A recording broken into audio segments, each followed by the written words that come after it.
ಆಸ್ತಿ ಹೊಡೆಯೋದಕ್ಕೆ ಕುಟುಂಬಕ್ಕೆ ಹೊಳಿ ಹಿಂಡಿದ್ರ ಸಂಬಂಧಿಕರು ಅನ್ನೋ ಒಂದು ಆರೋಪಗಳು ಕೇಳಿ ಬರ್ತಾ ಇದೆ. ಯಾಕಂತಂದರೆ ಡಿಸೆಂಬರ್ ತಿಂಗಳು, ಅಂದರೆ ಕಳೆದ ವರ್ಷ ಆ ಡಿಸೆಂಬರ್ ತಿಂಗಳಲ್ಲಿ ಒಂದು ಆತ್ಮಹತ್ಯೆ ಪ್ರಕರಣ ನಡೆದಿರುತ್ತೆ.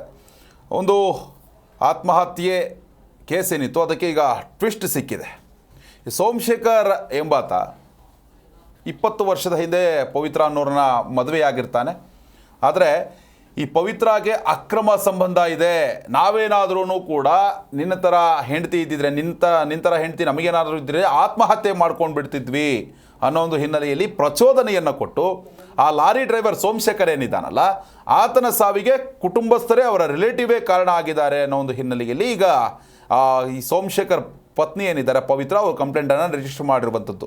ಇನ್ನು ತ್ರಿಮೂರ್ತಿ, ನಾಗರಾಜ್, ಸಿದ್ದರಂಗಸ್ವಾಮಿ ಮೇಲೆ ಈಗ FIR ಕೂಡ ದಾಖಲಾಗಿದೆ. ಆತ್ಮಹತ್ಯೆಗೆ ಪ್ರಚೋದನೆ ಕೊಟ್ಟಿದ್ದು ಮತ್ತು ಆಸ್ತಿಯನ್ನು ಹೊಡೆಯೋದಕ್ಕಾಗಿ ಈ ರೀತಿಯಾದಂತಹ ಒಂದು ಕೆಟ್ಟ ಕೆಲಸವನ್ನು ಇವರು ಮಾಡಿದ್ದಾರೆ ಅನ್ನೋ ಆರೋಪ ಕೇಳಿ ಬಂದಿದೆ.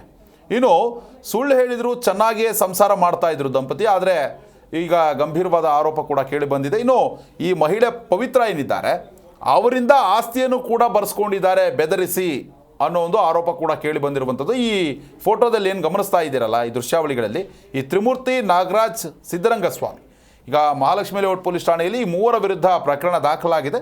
ಪೊಲೀಸರು ಕೂಡ ತನಿಖೆಯನ್ನು ನಡೆಸ್ತಾ ಇರುವಂಥದ್ದು.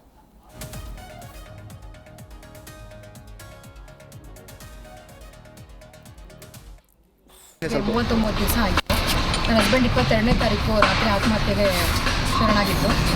ಅರ್ಧ ಜೀವ ಇತ್ತು. ಸೊ ನಾವಲ್ಲೇ ಹಾಸ್ಪಿಟಲ್ಗೆ ಸೇರಿಸಿದ್ವಿ. 23ನೇ ತಾರೀಕು ಬೆಳಗ್ಗೆ 10:15 ಅದಾಗಿದ್ದು 10 ನಿಮಿಷಕ್ಕೆ ನನಗೆ ಸ್ಟೇಷನ್ಗೆ ಕರೆಸ್ಕೊಂಡ್ರು. ನನ್ನ ಮೈದುನ ತ್ರಿಮೂರ್ತಿ, ನಮ್ಮ ನಾದಿನಿ ಗಂಡ ನಾಗರಾಜ್, ಅವರ ಚಿಕ್ಕಮ್ಮನ ಮಗ ಸಿದ್ದರಂಗಸ್ವಾಮಿ ಇವರೆಲ್ಲ ಸೇರಿಕೊಂಡು ನನ್ನ ಸ್ಟೇಷನ್ಗೆ ಕರೆಸ್ಕೊಂಡು ಕೇಸ್ ಮಾಡಿಸ್ತೀನಿ, ನಿಮ್ಮೊಳಗೆ ನನಗೂ ನನ್ನ ಮಕ್ಕಳ ಮೇಲೆ ತುಂಬ ಮಾನವೀಯತೆಯೇ ಇಲ್ಲದೇ ಅಷ್ಟು ದೂರವಾಗಿ ನಿಡ್ಕೊಂಡು ನನ್ನ ಹತ್ರ ವಾಪಸ್ ತೊಗೊಂಡಿದ್ದಾರೆ. ಮನೆಯನ್ನು ಕರಾರ್ ಪತ್ರ ಮುಂಚೆ ರೆಡಿ ಮಾಡಿಕೊಂಡು ಅದೆಲ್ಲ ವಾಪಸ್ ಮಾಡಿಸ್ಕೊಂಡಿದ್ದಾರೆ. ಒಂದು ಕಡೆ ನಮ್ಮ ಅತ್ತೆ ಮಾವನೂ ಕಂಪ್ಲೇಂಟ್ ಮಾಡಿಲ್ಲ, ನಾನೂ ಕಂಪ್ಲೇಂಟ್ ಮಾಡಿಲ್ಲ. ಅಲ್ಲಿ ನಮ್ಮ ಮಾವ ಏನು ಹೇಳಿಕೆ ಕೊಟ್ಟಿದ್ದಾರೆ, ಯಾರ ಮೇಲೂ ಅನುಮಾನ ಇಲ್ಲ, ಕೌಟುಂಬಿಕ ಕಲಹದಿಂದ ನನ್ನ ಮಗ ಆತ್ಮಹತ್ಯೆ ಮಾಡ್ಕೊಂಡಿದ್ದಾನೆ ಅಂತ ಸ್ಟೇಟ್ಮೆಂಟ್ ಕೊಟ್ಟು UDR ಮಾಡಿಸಿದ ಮೇಲೆ ನನ್ನ ನಾದಿನಿ ಗಂಡ ನಾಗರಾಜ್ ಆಚೆ ಬಂದ ತಕ್ಷಣ ಮೀಡಿಯಾಗಳನ್ನೆಲ್ಲ ಕರೆಸಿ ನನ್ನ ಮೇಲೆ ಸುಳ್ಳು ಆರೋಪಗಳು ಮಾಡಿದ್ದಾರೆ. ಏನಕ್ಕೆ ಆರೋಪ ಮಾಡಿದ್ದಾರೆ ಅಂದರೆ, ನಾಗರಾಜ್ ಅನ್ನೋರು, ನಮ್ಮ ನಾದಿನಿ ಗಂಡ ನಾಗರಾಜ್ ನನ್ನ ಹತ್ರ ಸುಮಾರು ಸರಿ ಅಸಭ್ಯವಾಗಿ ನಡ್ಕೊತಾ ಇದ್ರು.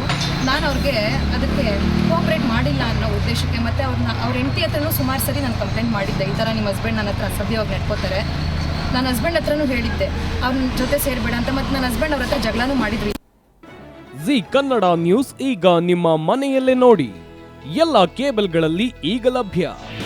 ನಿಮ್ಮ ನೆಚ್ಚಿನ ಜಿ ಕನ್ನಡ ನ್ಯೂಸ್ ಈಗ ಸನ್ ಡೈರೆಕ್ಟ್ ನಲ್ಲಿ number 292, Tata play number 1664, Jio TV number 1334, NXT digital number 30, in cable number 30, city networks 51, U digital number 162, GTPL number 17, Rockline telecommunications number 42, Shri Basaveshwara cable number 168, rural cable network 60, Vinayaka digital 57, Abhishek cable 821, city channel 53, Siddeshwara cable network 57, V4 digital Infotech 628, Surya digital networks 53, Gajanan digital number 836, Malnad Infotech private limited number